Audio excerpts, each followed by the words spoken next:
How's it going, everybody? It's boy Pixelated Pat, and it's my pleasure to welcome you back to another episode of our Pokemon Gaia Hardcore Nuzlocke. Don't forget to leave a like and subscribe if you enjoy the video.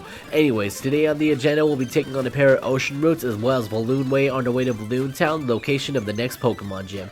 I was super pumped that we finally got access to the move Surf, and after we make our way to Balloon Town and complete a couple events over there, I definitely plan on re-exploring the rest of the region to see what I could find in areas that I couldn't have access to before. Gotta say though, I am beyond excited for the next Pokemon gym. As you can see, the level cap has been raised to level 36, meaning we have a serious chance of having a fully evolved starter by the time we go to take on the gym challenge. I was definitely excited when I saw the level cap get raised that much from the previous gym battle because it meant I had a little bit of extra breathing room to train up my Pokemon before taking on the next section of the game. If it weren't for that extra little bit of grinding I did, I don't even want to think about who I have lost at Cebulo Tower, and that and the extra grinding is coming in handy at this next section of the game as well. It's a long way to Balloon Town, but it's nothing that we can't clear. Anyways, in case you didn't see the short where I captured Phineas the Finneon, I caught him in Eru City while I was preparing myself for the next section of the game. I didn't want to teach Surf to Azumarill because that would have totally ruined his gimmick as a physically attacking Pokemon, but I was super lucky when I realized I could still do encounter in Eru City by fishing after I acquired the Good Rod. I couldn't be happier to see that he's a part of the team now, and it feels great finally having another solid water-type Pokemon to back up Azumarill. God forbid we lose him to a freak accident. I would be devastated if that happened, but luckily if it does, we have another solid Pokemon ready to take his place. After all, one of the best things you can have for yourself in a Nuzlocke is depth. In some ways, it's kind of like the way you hear football players talk about playing in the NFL and how they always need to have a next man up mentality should a star player get injured. Teams that don't have quality and depth often get picked apart when their star players get injured, so it's very similar to a Nuzlocke in that you have to have quality and depth, which is one reason why capturing every encounter you can and raising them to be their best is so important in these challenges. Because you just never know what's going to happen and when you need to bring out another player from the box. Anyways, now it's time to focus a little bit about what's going on the screen. As you can see, I'm trying to make sure Monferno gets in as much experience as she can, but I'm being a little bit stubborn in this battle and it actually led to a pretty close call. Realistically speaking, I probably should have kept going for Shadow Claw after Clamp will hit the Iron Defense, but I didn't want to waste any more PP than I already had, and since I was being stubborn about getting the level, I kept her in against Shelter, who then proceeded to troll me with Clamp and Protect. It was definitely a close call, but luckily for me, I was led past the ledge by the grace of Lord Helix. Anarchy, baby. Maybe Ash Ketchum was onto something when he would consistently send his team out to battle Pokemon that had a type advantage over them.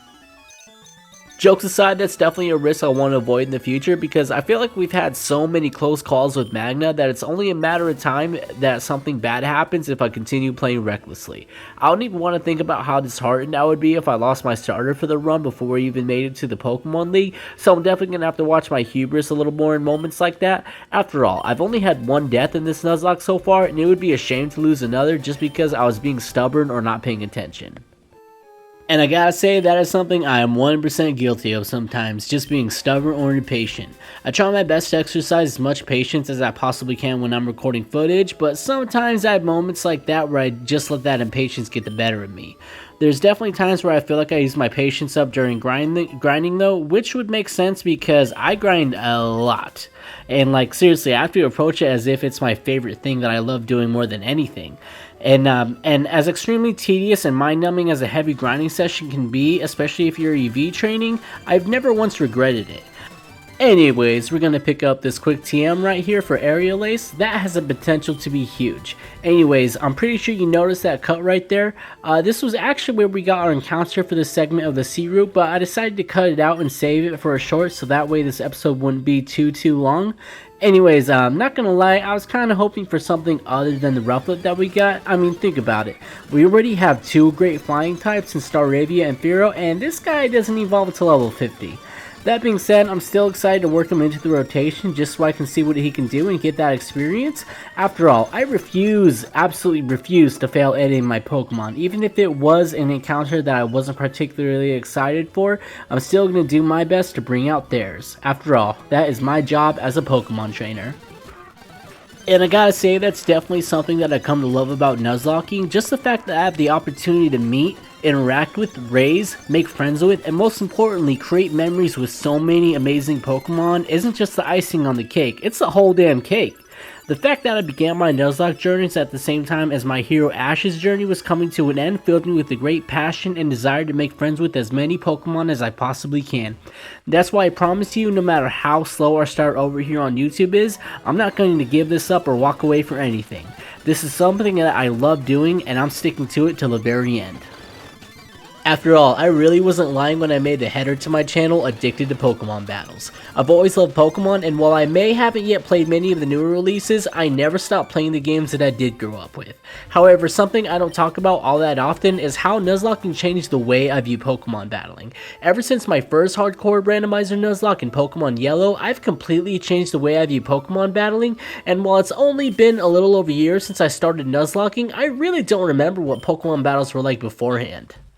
And while I could easily say something cliche like sometimes I miss when things were simpler, that's not even something that crosses my mind. I mean, sure, there are times when things get a little bit stressful, like the experience at Cebulo Tower, but there's nothing more rewarding than when I'm able to get through a tough battle like that. Whether it's skill, wit, or pure dumb luck that gets me through a difficult situation, it's an amazing feeling when you come out on the other side and feel the growth you get from having experienced that moment. It's kind of like going to the gym, because you push yourself and you became stronger because of it. And there's no greater feeling than that. Anyways, we have finally reached the last stretch on our hike to Balloon Town. Gotta say, this has definitely been a trek up to this point. It really feels like it was inspired by the journey up to Fortree City in Pokemon Ruby, Sapphire, and Emerald. Whether it's in a regular hardcore Nuzlocke or a randomizer hardcore Nuzlocke, Route 119 feels like one huge trial. Whether it's all the Pokemon trainers you fight along the way, a battle with the evil team, or the meeting with the rival immediately afterwards, getting through that route is a mission and I can't wait to take it on again. Although it's too bad this section of Gaia doesn't feature a battle with the rival, I feel like this would have been a really good place for it. Although knowing how the developers treat this game with so much care, I'm pretty sure our next meeting with the rival will most likely lead into an important story beat, or at least involve it. Above everything I've come to appreciate about this game, the care the developers gave every detail is one of the things I'm most grateful for, and I'm glad I get to experience it with all of you guys.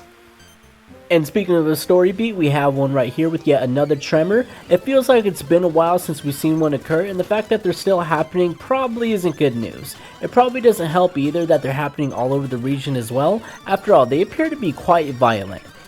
Anyways, we're about to see one of our heaviest hitters evolve, so let's take a moment to appreciate Soar.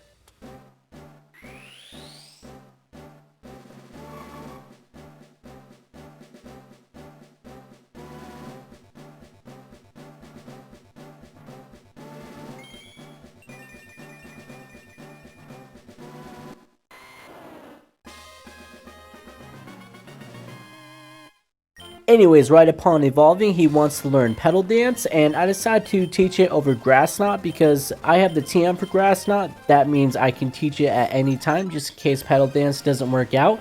But for the time being, this will be pretty good for a working moveset because obviously that's not going to be its final moveset. I'm going to do everything I can to get the most I can out of it because this isn't my first time having a Venusaur in a Nuzlocke, and the last time I had one, it was pretty amazing. It was a pretty amazing experience, so I definitely want to have that again, especially because this guy can Mega Evolve.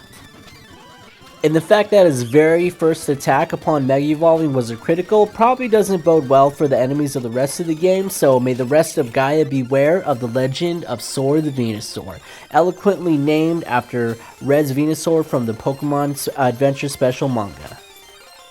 Anyways, now it's time to let our boy Phineas get a little bit of the spotlight. I've pretty much been focusing this episode on the rest of my other Pokemon, and but now it's finally time for Phineas to get some levels in, so let's see what he can do. And I gotta say, I'm glad I was able to give him a little bit of the spotlight in this episode, because I don't feel like he's gonna get too much later in the run due to the fact that I have the absolute unit that is the legendary Riz the Azumarill. It still helps out that I'm able to give him a little bit of the spotlight from time to time and keep his level relevant to the rest of the team. After all, it goes back to what I was saying earlier, backups matter in a Nuzlocke. Anyways, as you can see right now, I'm just exploring the map a little bit more. I want to make sure I get every hidden item that I can, and the developers were really good about hiding a lot of hidden items all around the map, and I definitely can't wait to go through later and see what I can't find with the item finder. Anyways, let's have some F's in the chat, not for us, but for this ace trainer who for some reason brought a Numel to a rainstorm. Anyways, we are about to see Phineas evolve, so let's take a moment to appreciate his majesty.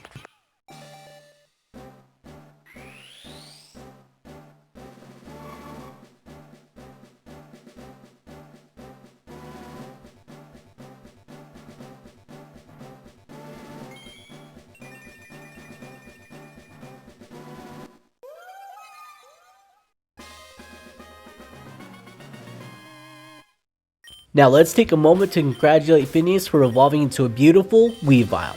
Just kidding, it's still a Minion, but for one reason or another its icon sprite appears as Weavile, so I guess I'll just have to do my best to ignore that for the remainder of the run.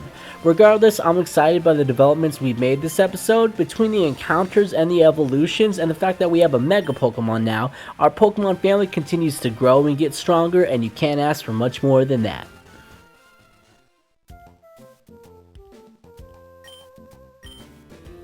Anyways, now that we have finally reached Balloon Town, I just want to take a moment to say thank you to everybody that's been taking the time to check out the channel and subscribe to the channel. Your guys' support means the world, and I can't wait to bring you guys more. Pixelated Pat, out.